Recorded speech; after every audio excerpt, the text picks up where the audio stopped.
त्यांची सरकारी वकील म्हणून नियुक्ती करण्यात आली होती, त्याला आता थेट न्यायालयातच आव्हान दिलंय. विजय पालांड्यांनी या आव्हानात असं म्हटलं आहे की ते आता भाजपच्या विचारसरणीचे. नक्कीच उज्ज्वल निकम मोठे वकील आहेत, पण भारतीय जनता पक्षातर्फे त्यांनी निवडणूक लढवली, त्यांनी स्वतःवरती एक शिक्का मारून घेतला राजकीय. त्याच्यामुळे आता त्यांना ह्या प्रश्नांना तोंड द्यावं लागेल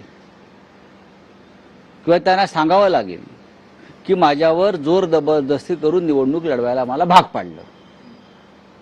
मी जरी कसाबला फाशी देण्यात माझा हात असला तरी मला लोकसभा निवडणुकीत फासावर लटकवण्याचा प्रयत्न भाजपने केला, हे त्यांना समोर येऊन सांगावं लागेल. नाहीतर त्यांना भाजपचा किंवा संघाचा शिक्का पुसता येणं कठीण आहे.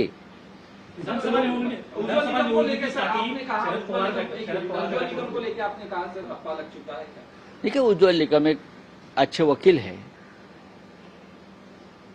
चुनाव लड़े भाजपा की टिकट पर, अब वापस उनकी नियुक्ति हो गई है पब्लिक प्रोसिक्यूटर सरकारी वकील के तौर पर, तो लोगों ने उसका ऊपर न्यायालय में जाकर ऑब्जेक्शन लिया है और वो सही है.